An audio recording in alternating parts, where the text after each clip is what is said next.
How we doing? Can I get that good old 5x5, please? And then we will get this show started. I was a few seconds late. I was posting a link over to Facebook. So we'll see. We will see. How's everybody doing tonight?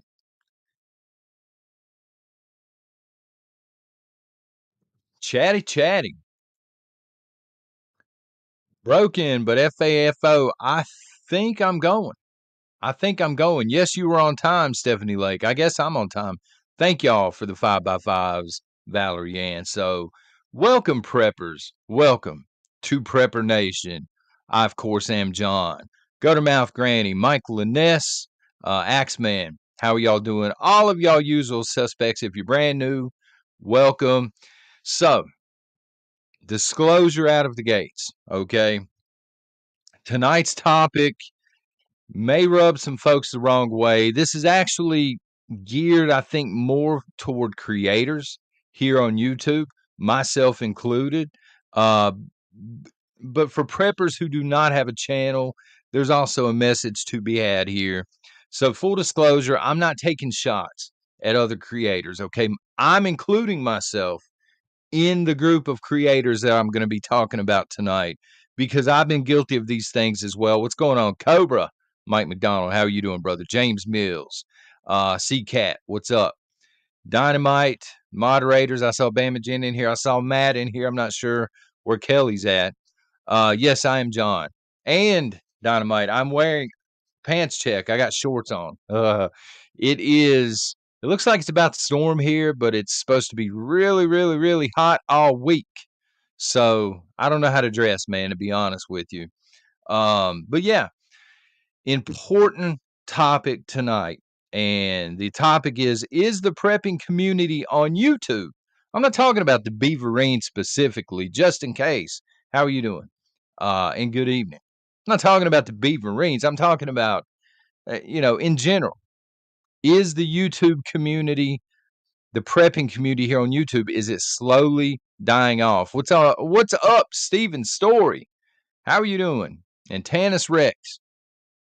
So this is based on a video that I caught from another creator over the weekend. It was not worded that way. It was more, I forget, it was along the lines of, are people quitting? Are they not prepping anymore? This sort of thing. Are people giving up on prepping? Something like that. And so it's based on that video. One of the comments that I saw them leave that creator, and then, conversations that I've had with two creators. You gentlemen know who you are off camera since that time. So, first of all, let me just say a lot has changed in the prepping community since 2017, 2018, 2019 or so. So I need to say that out of the gate. So, quick backstory, right? I have not prepped my entire life. I've been prepping, I don't even know, my daughter, I'm trying to count back based on her age, roughly a decade, give or take a year. And I started out,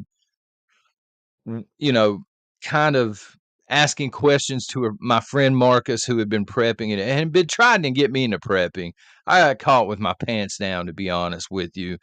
And then once I got turned on to prepping, I got onto the prepping magazines, and eventually I found YouTube. And of course, I attached to two or three of the bigger creators at that time. If you've been here for a while, you know who the creators are. But a lot has changed since I started watching and consuming prepping content here on YouTube. And I'm going to give you a glaring example of what I'm talking about. And again, I'm not calling anybody out. I'm part of the issue. All right. But I'm not the only one, son. It went from do the things. Do y'all remember hearing that? Lynn, how are you doing? Used to hear that in this community all the time. Just get out, just do the things. We kind of went from a community where everybody was saying, just get out and do the things, to we have 3 days left to live. Have y'all kind of, you know what I'm talking about? Like it changed somehow. We were going this way, and all of a sudden now we're going this way. We're on a totally different path. Shorty, how are you doing? So Farmers and homesteaders in 2024. Now there's still some that cover farming and homesteading exclusively, but there are a lot of farming and homesteading channels that have become 5-star generals on their couch. You know, they kind of went from showing you how to homestead, which I don't do. I don't claim to be a homesteader. But thank you for that comment, because I thought maybe I was crazy and I was overthinking this, which I do sometimes. So they went from showing you how to do things, you know, as homesteaders, to talking about nukes moving around exclusively.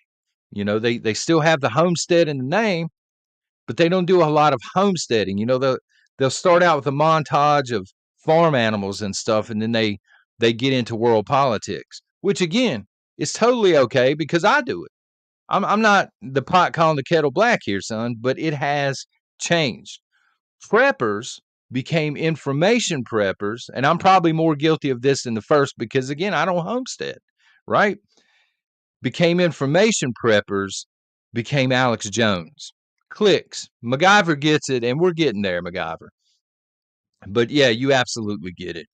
So there's just a strange vibe. I don't really know how to explain it. I'm not trying to steal Prepper Tribe's line there. I love Prepper Tribe, by the way. Cool dude. Wish he would come back full time, but he would always say it's a vibe. There's a vibe. I don't know how else to explain it. It's just changed. Has a different feel to it in 2024. And some of the channels that used to, and this is truth time, y'all, that used to bitch and gripe and moan and say, hey, you need to take Prepper out of Prepper Nation because you're not talking a whole lot about prepping. You need to get out and do the things. Now they're talking about World War III, which I was talking about 3 years ago, right? So they've jumped on the bandwagon, if you will.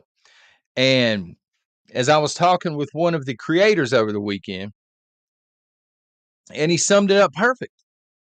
He said, in 2024, you either have to gloom and doom here on YouTube or you're invisible. As a creator, you either gloom and doom for clicks, as MacGyver was saying, or you're invisible to the algorithm. And I hate the term algorithm. It's an AI program by YouTube, but listen, it's pretty accurate. It's pretty accurate. They build the algorithm to represent you, the viewers. All right.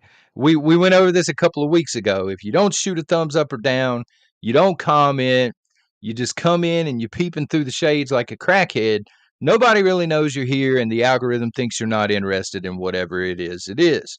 So there's a reason that the top channels in this community are constantly glooming and dooming, and I'm not putting them down for it. All right. I consider the top 2 or 3. I'm just throwing it out there, okay? And I don't have hard feelings toward any of these. Canadian Prepper has a ton of subscribers. I will give him credit because he's the best at what he does. I watch him sometimes, so I'm not bashing him. I watch him not necessarily for entertainment or for entertainment, not necessarily information. I watch him for entertainment. He's really good at what he does. City Prepping is up there, and Doug and Stacy's up there. I'm fans of all 3. But I digress. You have to gloom and doom. And some of the smaller creators that are in here know what I'm talking about. Otherwise, you're invisible. There's some smaller channels in this community, and I ain't kidding you, son. I can see the time and the effort. STP is one of them. Shady's one of them. I see the time and effort that they're putting into the set behind them. I mean, it looks good. Smokes mine. They got everything done the right way. Down the rabbit hole, how are you doing? Good evening. But they're invisible to the algorithm because it's not constant doom and gloom. And that's just the truth. And I got an analogy. First of all, let me ask y'all. This is for the live chat and also the replay crowd, if you want to answer it. I'm asking this sincerely. Is that really the way y'all want it? Do you want the entire prepping channel to be all gloom and doom 24/7? That's a sincere question because YouTube's algorithm believes that you do. They see these top creators with millions of subs, right? And they're drawing all the eyeballs, and they see that they're peddling gloom and doom. Again, I'm not putting them down for it. I'm just saying that they are. They are. They're very good at what they do, and it attracts eyeballs. And so YouTube is like, this is what people, Chewbacca, what's up? This is what people are interested in 2024. I'm going to give you an analogy. Again, I could be overthinking it here, but hopefully this helps. One of the creators out there, if nothing else,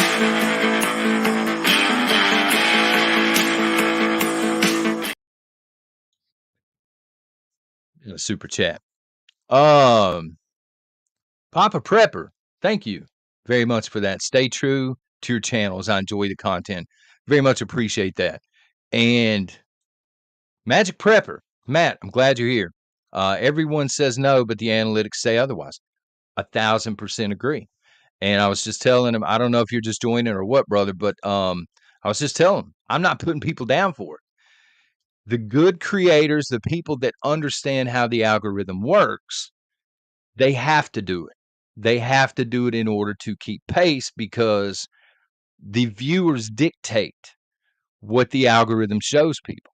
And, the Magic Prepper, he's really good at what he does. He's really, really good. He's on the path to be the next Canadian prepper. But I think this is just my personal opinion, okay, folks? I think that three main factors have led to this change beyond what we're just talking about, beyond the scope, because some preppers have left the community, especially since the beginning of the pandemic. Y'all were talking about this right before we went live. I saw it in the chat and stuff. And you were talking about how people kind of dropped off after the pandemic was over. I call these people passerbys. These were people, and for you religious folks, you know what I'm talking about as well. 9/11 goes down, people pack the churches out because they think it's the end of the world, right? They don't know what to do. And then when things kind of normalize again, most of those people drop back out of church. Same thing with prepping. A lot of people jumped into the community because they had not experienced a pandemic before. And then after the pandemic was deemed over, most of them bounced. Not all of them. I'm glad for the ones that stuck around, but a lot of these people bounced. The record for a live stream on this channel, and I remember it like it was yesterday. I was out on the back deck. We had 2,200 people in the live chat. And I was poking my chest out and I was making a fool of myself, right? I think I had 2 ties on or something. But in the back of my mind, I said, this is never going to last. This channel is way too small to be pulling those kind of numbers day in and day out. This is not going to last. Enjoy it while it lasts. Most of these people are not going to be here a couple of years from now, and they're not. And that's just the straight up truth. So that's the first reason. You've had a lot of people bounce for that reason. Second, and again, I'm not faulting the creators for it because they have to do it because they're listening to the analytics. Okay. The analytics don't lie. But there's this constant day in, day out sense of urgency. And I'm going to tell y'all a story. And I'm going to throw his name out there, not in a bad way. A lot of you know who I'm talking about. He's not on YouTube anymore, but I was a huge fan. Ice Age Farmer. I would go and I would watch this guy live stream. And when he was done, or when he dropped a video, when he was done, I was in my vehicle going to the store to buy food. I already had food. But that sense of urgency, and because he was on top of everything that was going on, I said, I ain't got enough. I got to get more. I've got to get more. I've got to get more. There was always this sense of urgency. And the third thing I think is viewers are overwhelmed. Straight up, they're overwhelmed. And I'll explain what I'm talking about in a second. But matter of fact, let me pull it up right here. Sometimes I get on the Roku. I got a small TV out here for gaming.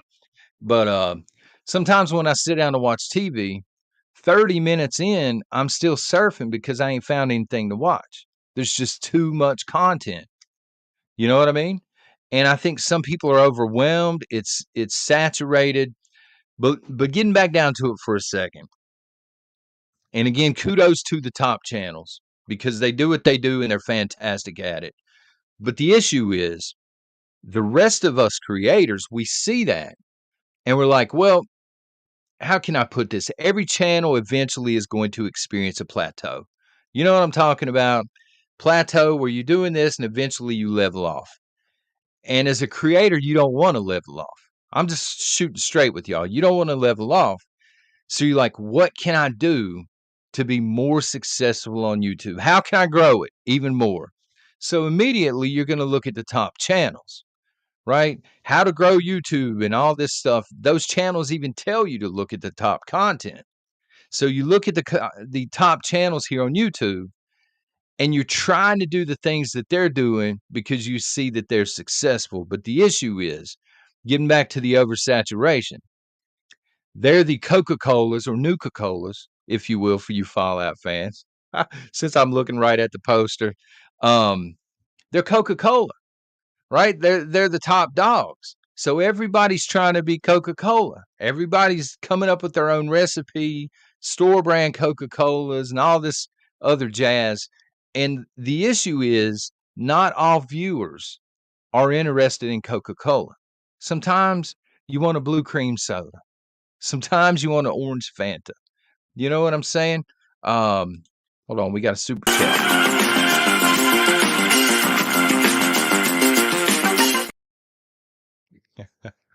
Thank you, Michael and S. Very much. Want to see suggestions for apartment prepping, water shortages, etc. Not doom and gloom. Prepper Nation and Magic Prepper are my go-tos. I appreciate that. However, I will say, people say that they want these things, but anytime you put out a video with actual prepping stuff in it, man, the numbers are just not there. People don't tune in for it, which is part of the issue. I'm not trying to blame you folks as the viewers. The viewers want what they want. You know what I'm saying? And it's the creator's job to deliver. So kudos, but not everybody likes Coke. You get what I'm saying? And if you have 2,000 channels all trying to be Coca-Cola, the people that are interested in Coca-Cola, they're watching. But everybody else is, people have bounced. They've went to Snapchat, they've went to Rumble, they've went to various platforms because they're not interested in the constant gloom and doom, right? So I think you have two different crowds, and one crowd is here, but the thing is they're following the bigger creators. So chances are they're not going to find the smaller channels. And the second crowd, they're like, well, that's all it is over here. So they bounce. And that's just how I see it anyway. We also need to talk about the bullwhip effect. Does anybody know what that is? Just in case I get it wrong here. Right? The bullwhip effect. And this is not exclusive to prepping. Okay. So a couple of good examples. I think Stanley Cups are all the rage right now. And I don't really understand why. I think because they're colorful. There are better cups out there. The ones at Rule King, they're better. They perform better in my opinion, but because Stanleys are popular, everybody is chasing the Stanley Cup. Same thing. I watch a lot of retro gaming channels here on YouTube.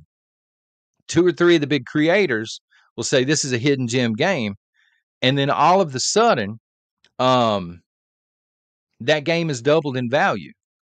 It's the bullwhip effect. So it is a shortage that is actually caused by people who are panic shopping and hoarding out of a fear of a shortage.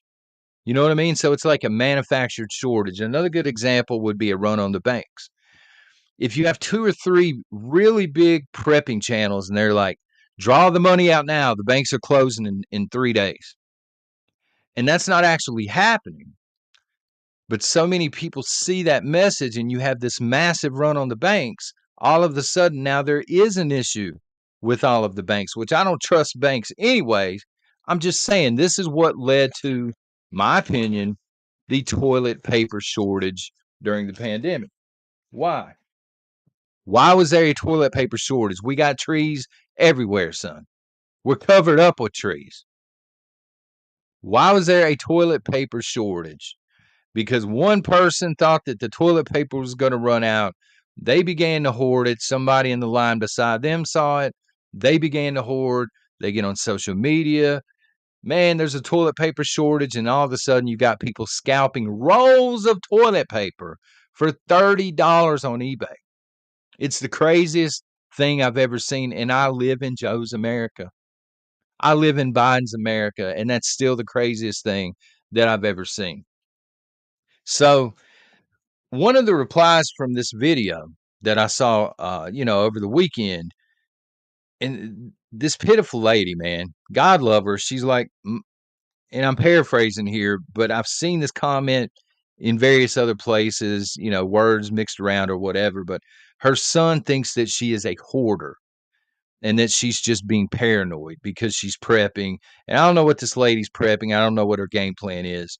But she was asking the creator, am I a prepper or am I a hoarder? I need to tell my son what is going on. I need to explain it to my son. So, first and foremost,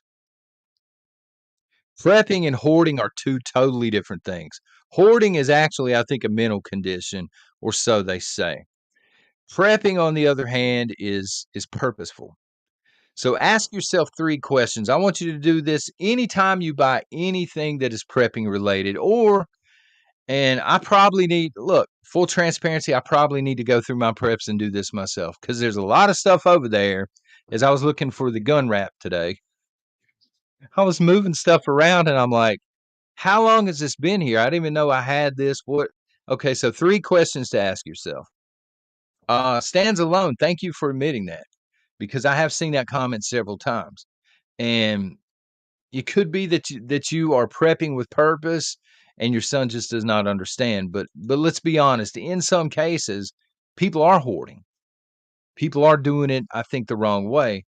And again, because that sense of urgency. I got caught up again with the food, survival food. I don't even know why I have as much survival food as I do, to be honest. I would almost rather eat stuff out in the wasteland than Ready Wise. And I have so much Ready Wise, that it could be a load bearing wall in some of the parts of the house here. But question number 1, when is the last time I used this? If you have an item in your preps, in your stacks, when is the last time you actually used it? Is it just sitting there just in case? Or have you actually used it? When's the last time you used it? What is it for? That's the second question. What is this item for? I'm going to give you a glaring example. Okay. Yeah, you can barter stuff for sure, Scowling Overlord.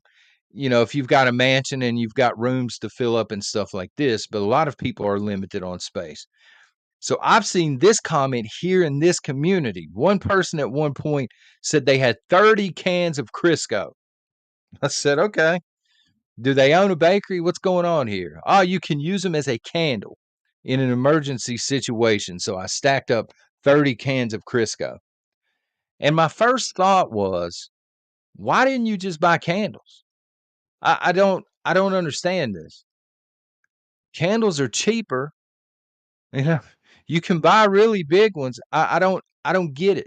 I know that in a pinch, you can use Crisco as a candle, kind of as a long-term emergency candle. I get that. Well, why would you stack that? Yeah, it's terrible for your health, right, Daryl P? Why would you stack that to the rafters? And your reasoning be, well, it doubles as a candle. Why wouldn't you just buy candles instead? I don't get it. Um, and third question, when do I plan to use this next? Which brings me back to some of my stacks. Life is too short. How are you doing? I was looking at some of the stuff today and I'm like, I don't know when I'm ever going to use this. Some of the stuff that I bid on, and I hate to admit it, but it's the truth. Some of the stuff that I bid on back in the day, it's almost like there would have to be a zombie apocalypse for this stuff to pay for itself and for the shelf space that it's eating up, that something else could be over there. At some point, it's just a waste of shelf space because I haven't used it. I do know what it's for, but I'm never going to use it. Or chances of using it are slim to none. And a lot of times people will say, and this is a sign that you may have crossed over to the dark side. I'm not saying that you have, but maybe crossed over to a dark side. And I've said this a couple of times. This may come in handy sometime. Why do you have this? Well, it may come in handy sometime eventually. Just being honest. Do you really need 3 huge totes filled with dryer lint? I get that it helps you start a fire. I get the concept of a few Ziploc bags filled with dryer lint in a rucksack or bug out bags. But do you really need a closet full of totes that are filled with dryer lint? You may have crossed into the land of hoarding at that point. Maybe you're hoarding with purpose, but it's still hoarding at some point. Like, how much do you actually need? Are you making clothes out of this stuff? I don't understand it.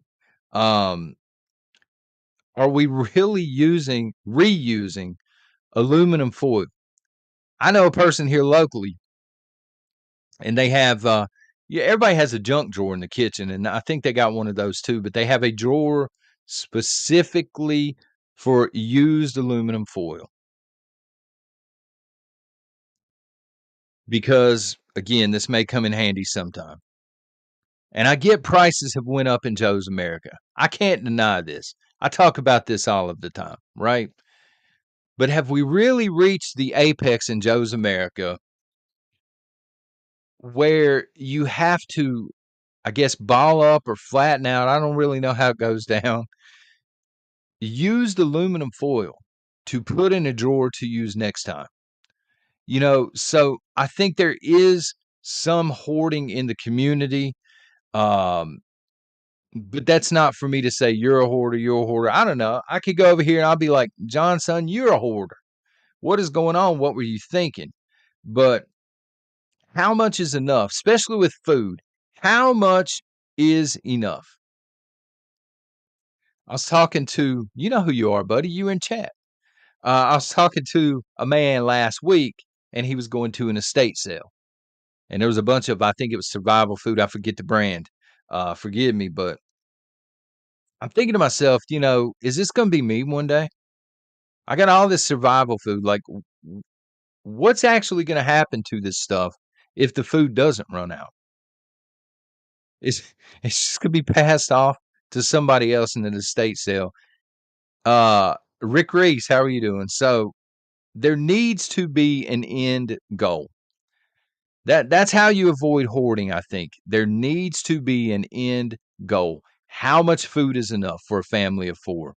Wish I would have rethought and reconsidered all of this because, hey, I ain't kidding you.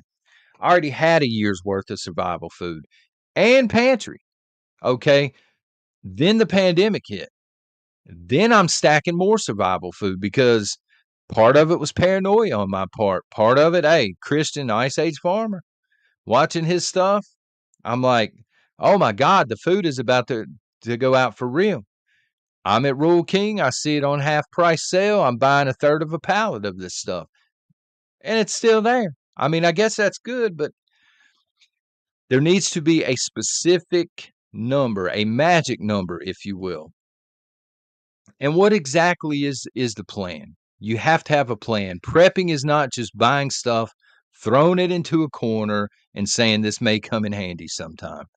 I agree, McBean. How are you doing? Good evening. If it does hit hard, you'll feel better. I agree. But if and when, until that time comes, I'm having to move stuff around.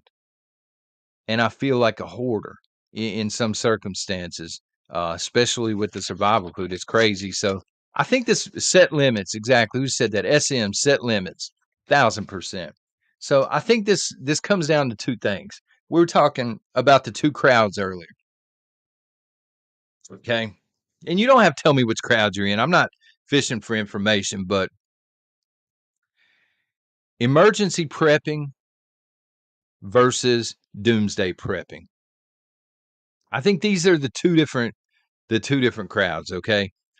Are you prepping for hurricanes, tornadoes, and blizzards, short-term grid down, storms, this sort of stuff?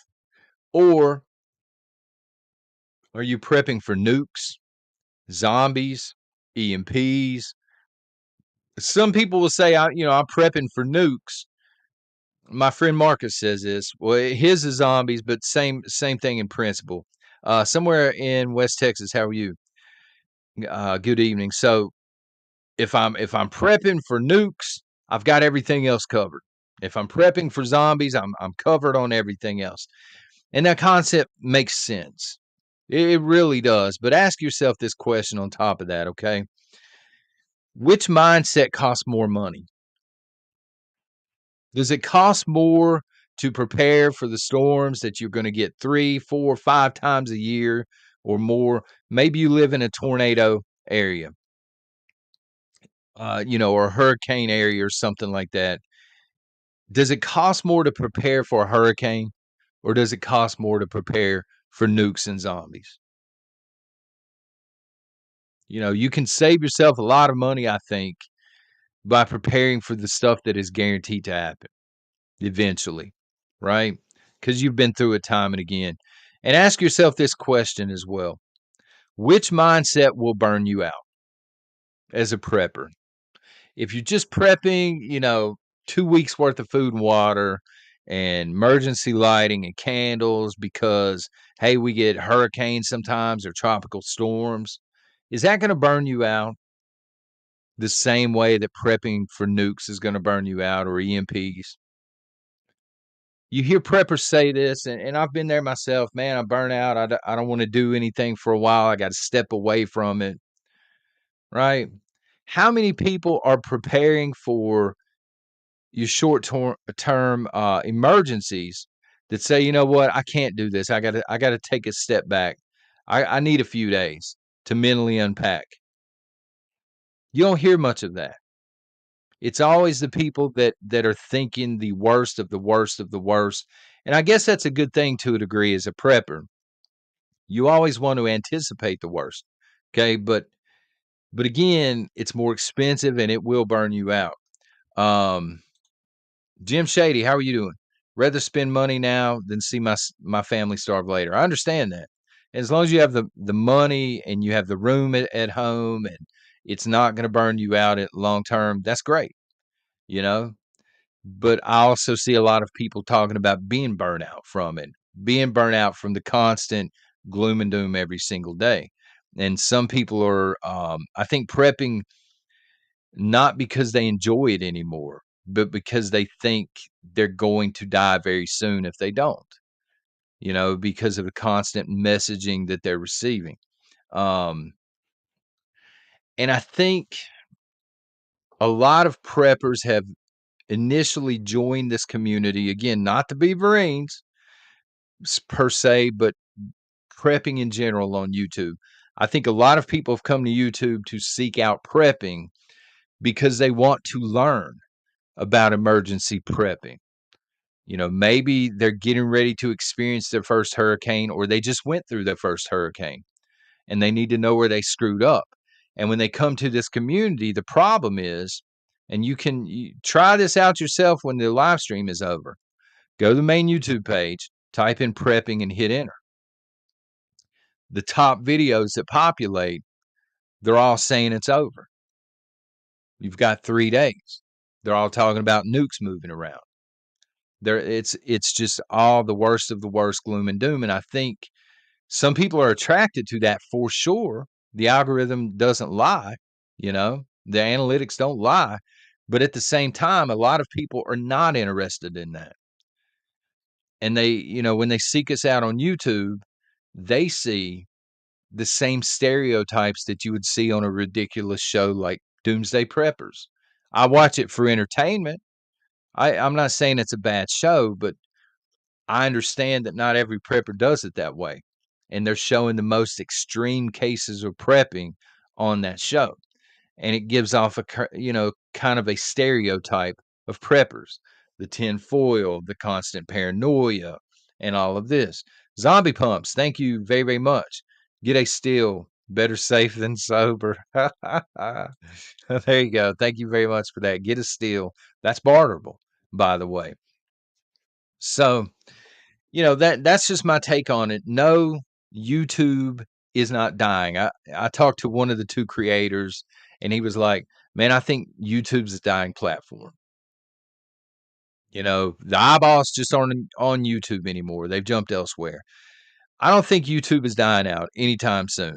4.95 billion viewers each month on YouTube, millions of viewers each day.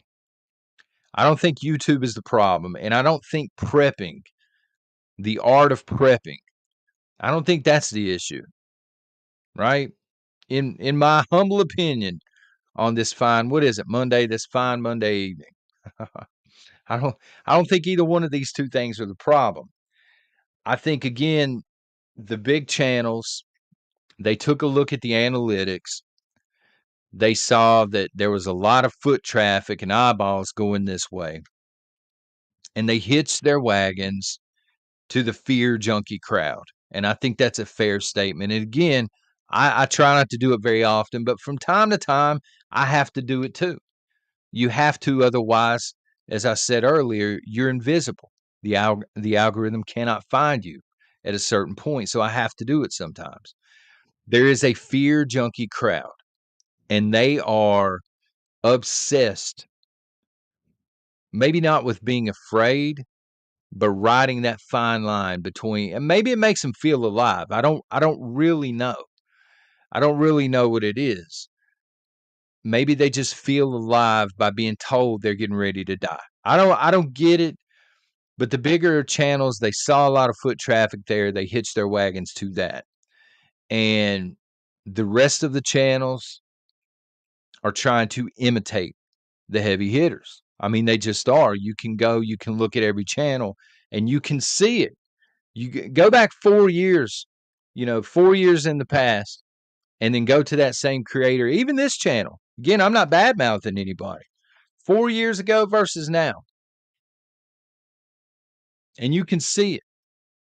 You can see this transition from prepping, and let's talk about important stuff, and let's talk about gear, to over here. What's happening in Europe? What's going on with Hunter's trial? What's going on with Trump? The whole 9 yards. And bigger channels have done this. Smaller channels have tried to imitate this. Imitation, of course, is the best form of flattery, but the problem is it's not going to help your community grow. It's not going to help your community grow, your channel, because not everybody's looking for Coca-Cola. Hopefully that analogy sticks with some people. Some people, y'all got cheer wine where you're at. Some people are looking for cheer wine, or they want Sprite, or they just want something Jones Cola. They want something off of the wall. They want a different, unique experience. And I'm sorry, but not everybody can be the Canadian prepper. Not everybody's got a knack for it the way that he does. But I don't know. Y'all let me know. I'm interested to hear what y'all have to say about it. I will talk to you at some point tomorrow. Y'all take care, Beaverines. God bless.